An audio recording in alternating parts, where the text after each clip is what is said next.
convidados, o professor Vanderlei Jacob Júnior, com muita experiência no mercado aí há muitos anos, vai contar a história dele um pouquinho. Temos também o professor Fernando, são profissionais com vasta experiência na área de engenharia de inspeção, engenharia diagnóstica, estudos de vizinhança, etc. Eu agradeço a presença de todos. Vamos desenvolver aí esse ótimo assunto. Infelizmente, o professor Fernando tem um compromisso em breve. Eu queria que ele iniciasse, né, em virtude aí do atraso. Peço desculpas aos nossos amigos internautas. E, professor Fernando, professor Vanderlei, fiquem à vontade. Vamos dar uma prioridade aí para o professor Fernando, em virtude do seu compromisso. Boa noite, sejam bem-vindos. Boa noite, engenheiro Cássio, boa noite, professor Vanderlei, boa noite a todos os colegas, engenheiros, tecnólogos, arquitetos, todos da área profissional. Olha, desculpa que eu tenho um compromisso na sequência, eu vou falar alguma coisa sobre perícia judicial, extrajudicial e arbitral.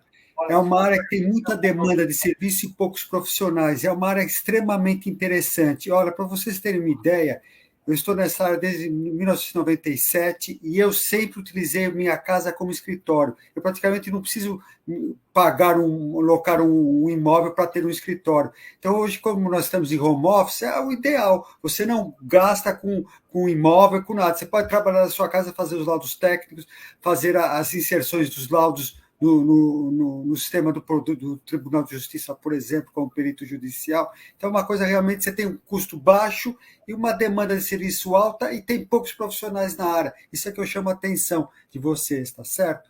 Olha, a perícia judicial é aquela que está relacionada ao poder judiciário, ou seja, o Estado juiz nomeia um perito judicial. Por quê? Porque ele não tem autonomia, não tem conhecimento de decidir sem o auxiliar da justiça. E, no caso, o engenheiro civil, engenheiro mecânico, químico, metalúrgico, robótica, etc., ele vai ser o auxiliar do juízo para fazer um laudo técnico para que esse tome a sua sentença, tá certo? Então, seria perícia do âmbito jurídico, do âmbito judicial. Temos também a perícia do âmbito extrajudicial, fora do campo, do campo judiciário, ou seja, uma perícia privada, particular. Por exemplo, vocês têm, assim, falece uma pessoa, vocês têm que fazer o inventário de bens de uma família, por exemplo. Você é acionado de forma particular para fazer a avaliação dos imóveis, dos bens dessa família. Então, uma coisa fora do Poder Judiciário. E temos também a perícia arbitral, que aqui no Brasil é muito pouco usada. Por quê?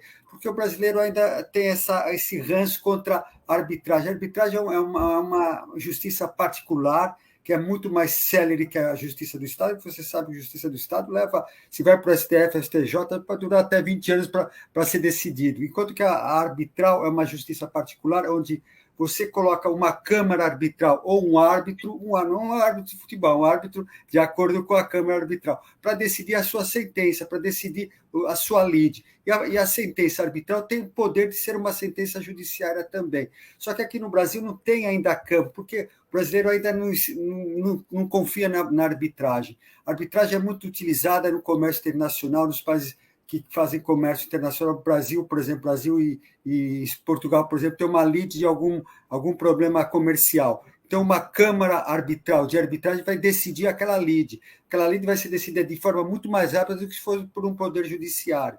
Então, nós temos 3 campos para atuar: perícia judicial, extrajudicial e arbitral. E também temos, não só como perito do juiz, vocês podem também atuar como as partes. Ou seja, quando você tem o autor e réu, entra no poder judiciário, que é o juiz, eles podem indicar assistentes técnicos que vão participar da perícia do perito judicial, que é o perito oficial, vamos dizer assim. Então, vocês são peritos assistentes, peritos das partes, e vão fazer pareceres técnicos também, tá certo? Então, nós temos um campo vastíssimo de atuação. Eu falo novamente, um campo com muita demanda de serviços, poucos profissionais, e que você não depende de muito custo, é só ter um computador em casa e fazer o laudo e mandar para o Poder Judiciário imprimir, ou mandar para o Poder Judiciário via Tribunal de Justiça, que você pode anexar o seu laudo por via judicial. Uma coisa é que o custo praticamente é zero, você fica em casa, olha, agora eu quero tomar um cafezinho, toma um cafezinho e volta, não tem ninguém, desculpa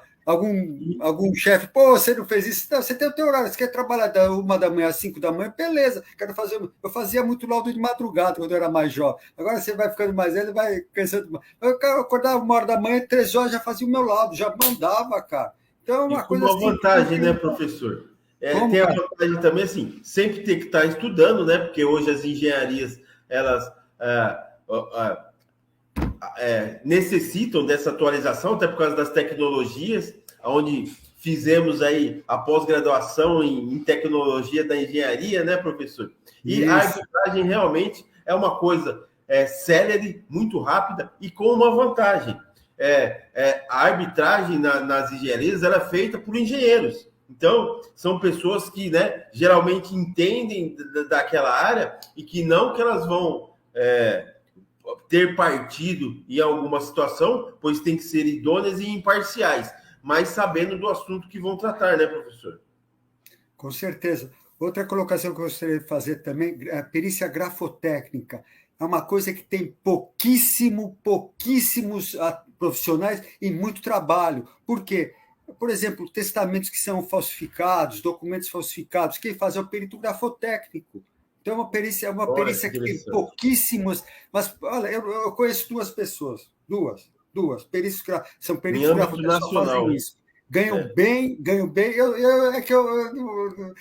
gostaria de fazer, mas sabe, a idade vai avançando, a gente vai colocar na quinta, vai colocar na quarta, né? Mas sabe como é que é, né, professor Wanda? Mas olha, perícia grafotécnica é realmente um campo enorme, um campo vastíssimo, tem muito trabalho e pouquíssimo profissional, e dá dinheiro.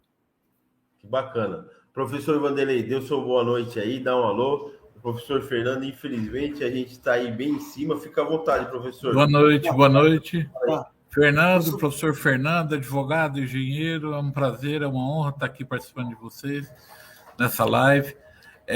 Eu sou perito grafotécnico também, só que eu ainda estou começando agora, faz uns 2 anos, mas é que nem você falou, de tanto que o juiz insistiu, ele me mandou umas 10 nomeações e eu declinava, até que eu falei, quer saber da coisa? Ele está dizendo que... Aí eu fiz o curso e indicador, agora né? não dou conta. Que De bacana, tanto lado. professor. É um ramo muito bom, é um ramo muito interessante. E você esqueceu de falar dos consignados. A maioria também dos lotes são aqueles consignados. A pessoa faz o empréstimo, né? E depois a pessoa não reconhece. Às vezes o corretor. E também tem a parte também quando vai ter separação, acontece muita separação, quando a empresa vai mudar a sociedade ou entrar um sócio novo, faz a avaliação de patrimônio. Sim. É um ramo muito bom.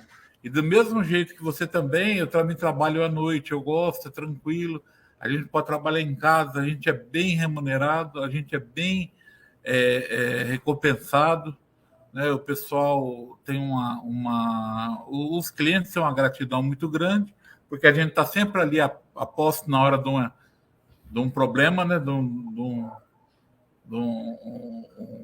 litígio, litígio, de um coisa, litígio, e o juiz também, porque tem alguém de confiança do seu lado, né? A vantagem do perito é que ele vai aprendendo conforme ele vai fazendo o laudo. Hoje eu tenho mais de 30 anos de perito, eu comecei em 90, 91. E todo dia eu estou aprendendo. Cada laudo é um laudo novo. Esses dias eu peguei uma caixa de instalação no porto, né? E era como se fosse meu primeiro laudo. Eu nunca tinha feito um laudo dentro do porto, com as especificações e tal. Então, cada vez você está aprendendo. Aí você vai estudar, vai pegar as normas. Por isso que o juiz te dá 30 dias. Porque, na verdade, o laudo sai num dia e a gente fica 29 estudando, né? E a gente é bem valorizado por isso, porque o juiz paga por hora, ele paga o tempo que a gente está aprendendo, quer dizer, é uma profissão maravilhosa. Que profissão é essa que geralmente a gente paga para aprender, né? Não, como perito a gente recebe para aprender. Está pagando a sua hora, seu deslocamento. É uma profissão de futuro que está muito necessitada. O pessoal fala, eu fiz o cadastro no TJSP e não fui chamado. Mas é porque, às vezes, você não tem ainda a especialização necessária, a capacitação. Todos que fazem e são capacitados, fazem um curso, eles são chamados de imediato. Eu tiro por mim mesmo. Um rapaz fez o curso comigo só para... Faz 2 meses e ele conseguiu entrar em São Paulo e em Minas Gerais, já foi nomeado.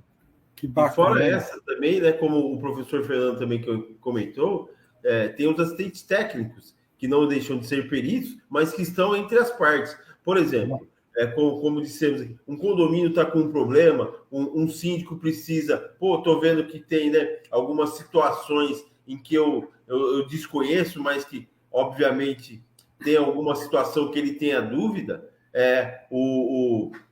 ele pode aí contratar um engenheiro, um arquiteto, um profissional da área de tecnologia, para que ele faça esse diagnóstico, até para que ele ou reforme, ou faça algum tipo de ação também contra alguma reforma irregular dentro da edificação dele, e etc. Então, assim, existem também, que a gente vai comentar aí daqui a pouco nos slides que a gente vai apresentar, aonde você buscar também os seus clientes, né?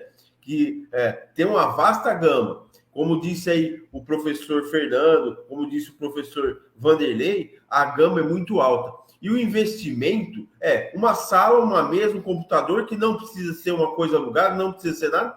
Só que, assim, estudo eterno, né? É aquele negócio que o pessoal fala de eterno. Você sempre vai ter que estar se atualizando. Tá aí o professor Vanderlei, com 30 anos de experiência, se deparou com uma novidade dentro da sua área, o que é muito bacana. Porque, né, você também ficar naquela mesmice lá, chega uma hora que dá aquela, né, começa a ficar monótono, o que não é o caso na área da inspeção, né?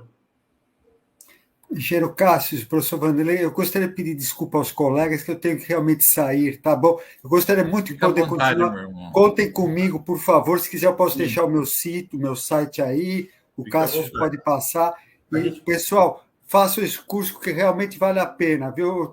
O professor Vanderlei está há 30 anos, eu só estou há 22, mas só vivo disso e dou algumas aulas particulares também. Mas aqui, que orgulho. Antes, professor Fernando, ainda vou fazer propaganda dele aqui, ó. O homem é escritor também, ó. Viu? Olha só. Olha aqui, ó. Que orgulho. Livro de inspeção predial do IBAP, aí tá na terceira. Eu tô com a segunda, que eu sou um pouquinho mais velho, mas o professor Vanderlei tá nesse livro de inspeção predial aqui do IBAP. Eu acho que a gente precisa ver sortear para o pessoal aí, hein, professor? Vamos ver até o fim aí, o pessoal participar no site, começar a fazer pergunta aí. Vamos sortear um desse aqui para o pessoal. Vamos sortear para todos que na sua terceira edição. Professor Fernando, obrigado, um abraço. Muito obrigado. Fernando, obrigado, viu, professor? Obrigado a todos. Desculpem, tá? Obrigado. Boa noite. Obrigado.